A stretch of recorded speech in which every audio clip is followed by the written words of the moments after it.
Au début, nous rencontrons un médecin, Igor Belov, qui se prépare à identifier le corps de son fils Vania à la morgue. Il se souvient des moments heureux de sa vie avant la tragédie et du jour où lui et sa femme Paulina, une enseignante, ont laissé Vania jouer pour la dernière fois.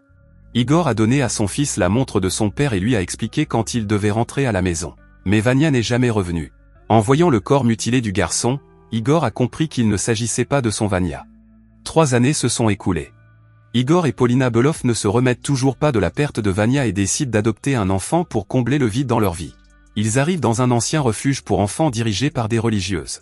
Pendant ce temps, sœur Isidora les conduit dans une pièce où se trouvent de nombreux nouveau-nés. Elle le prend dans ses bras et le montre à Paulina, qui s'enfuit du refuge, effrayée. Reprenant ses esprits, elle regarde à nouveau la fenêtre de l'aile et décide de jeter un coup d'œil à l'intérieur. Dans la pièce sombre et abandonnée, elle découvre un homme gravement blessé et remarque une étrange créature ressemblant à un enfant qui sort de la pièce en courant. La police arrive au refuge. L'enquêteur Antipov est convaincu que l'homme, qui s'avère être le gardien du refuge, s'est suicidé. Bientôt, Paulina est distraite par la conversation et remarque un groupe d'enfants qui se moquent d'un autre enfant. Elle évite les enfants qui l'entourent et décide de réconforter le pauvre garçon. Bien que le garçon ait une apparence et un comportement extrêmement étrange et inquiétant, Paulina ne semble pas s'en apercevoir. Plus tard, les médecins tentent d'examiner l'enfant sauvage et Antipov demande au superviseur de l'emmener dans leur refuge en attendant de retrouver ses parents.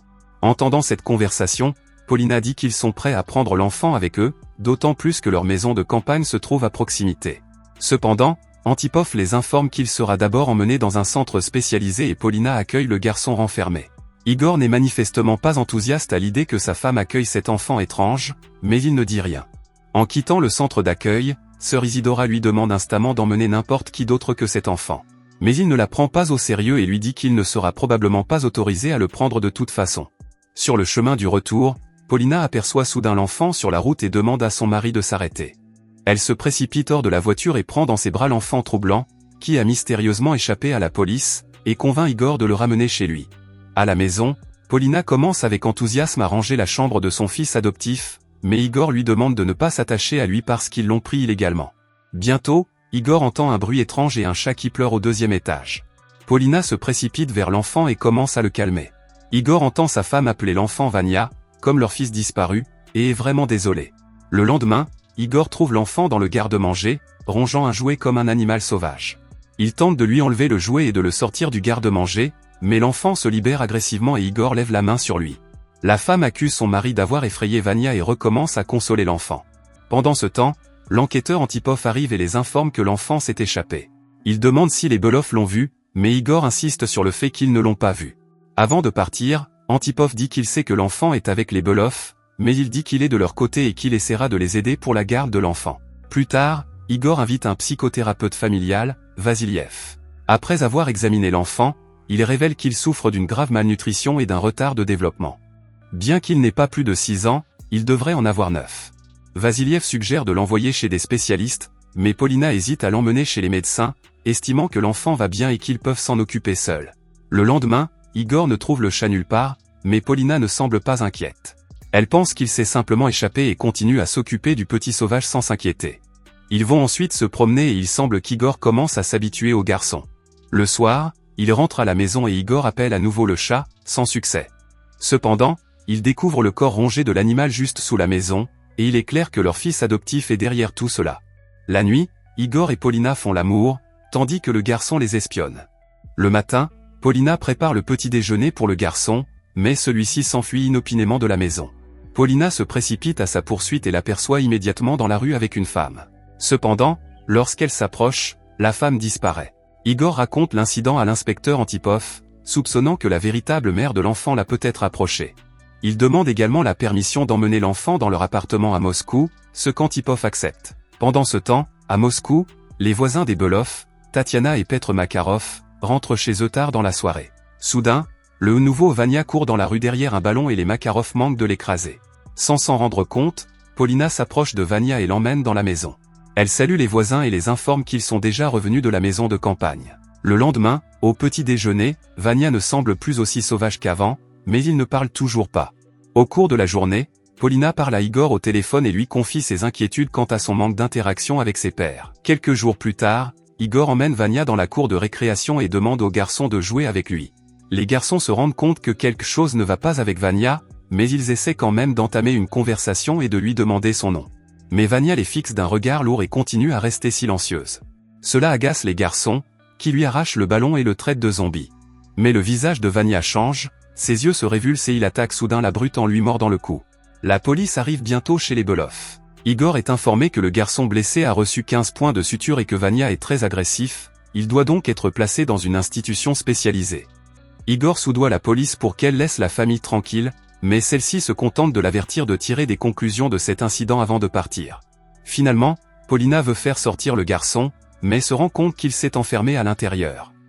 Igor enfonce la porte et les parents, choqués, voient Vania se cogner la tête contre le bord de la baignoire.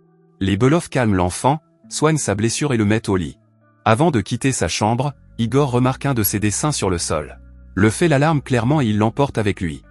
Il cherche ensuite longuement dans l'un des tiroirs et finit par trouver presque le même dessin, réalisé par son fils disparu. Plus tard, elle organise une fête pour l'anniversaire du nouveau Vania, le même jour que celui de son fils biologique.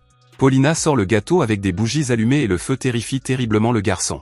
Le garçon fait tomber le gâteau de la table avec colère et Paulina se précipite pour le calmer. Soudain, elle déclare que cet enfant est leur Vania. Le lendemain, Igor rencontre le thérapeute Vasiliev et lui dit que sa femme s'est convaincue que leur fils est revenu. Vasiliev ne trouve pas cela étrange et dit que ce fantasme l'aide à surmonter son chagrin. Igor dit également que le garçon semble se comporter délibérément comme leur fils et lui montre des dessins similaires.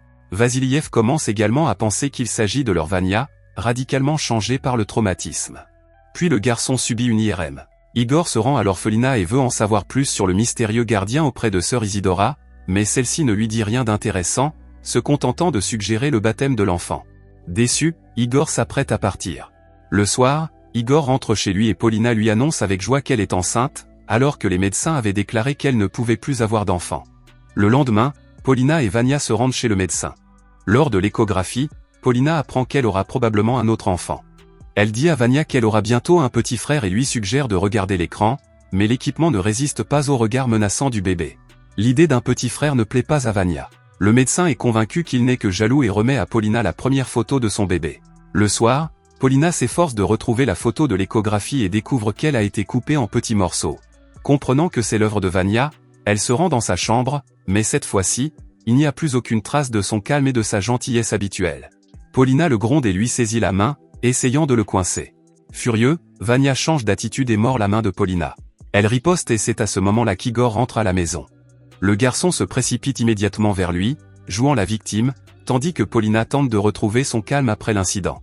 Paulina veut maintenant examiner Vania en profondeur pour s'assurer qu'il n'est pas dangereux, tandis qu'Igor l'accuse de vouloir s'en débarrasser et insiste sur le fait que tout va bien. Soudain, ils se rendent compte que l'enfant a écouté aux portes pendant tout ce temps. Igor va dans sa chambre et explique qu'il n'a pas besoin de ressembler à leur Vania pour qu'ils l'aiment, ils l'aimeront tel qu'il est. Plus tard, Igor rentre chez lui et ne trouve pas Vania. Paulina le convainc qu'Antipov a enlevé Vania, prétendant avoir retrouvé la mère de l'enfant, et qu'Isidora a accepté de le garder à l'orphelinat. Mais Igor ne la croit pas, soupçonnant qu'elle s'est elle-même débarrassée de l'enfant. Pendant ce temps, Antipov emmène l'enfant à l'orphelinat. Soudain, l'enfant prend l'apparence de la mère de l'enquêteur. Antipov perd le contrôle par peur et finit dans un fossé.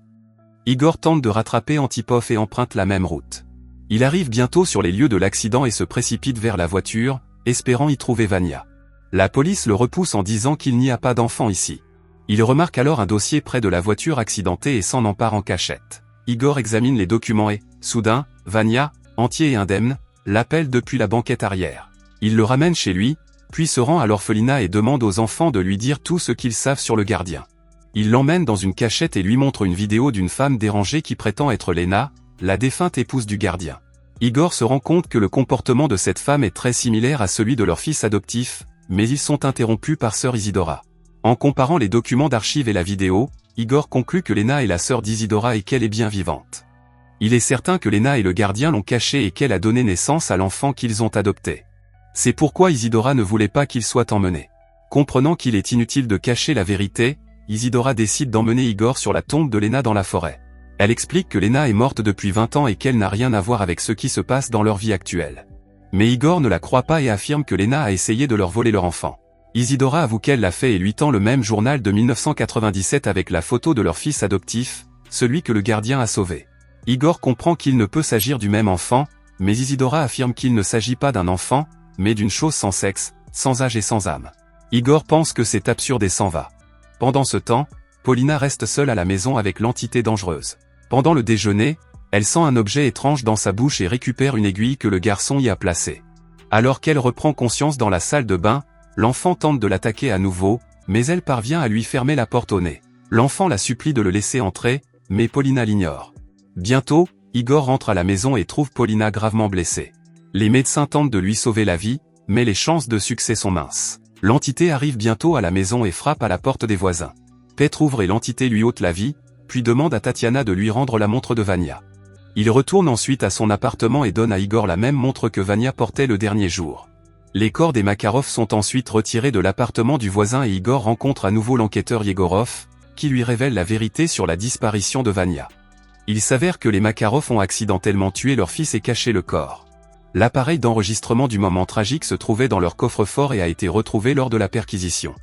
Le soir, Igor administre un sédatif à l'enfant et l'emmène à l'orphelinat. Avec Isidora, il l'attache au lit et l'enferme dans la chambre. Lorsque l'entité se réveille et tente de se libérer, il constate que son apparence change, reflétant le chagrin d'une personne. Isidora est convaincue que cette entité se présente aux gens comme une preuve. Cependant, contrairement à Igor, la gardienne n'a pas réussi à la vaincre.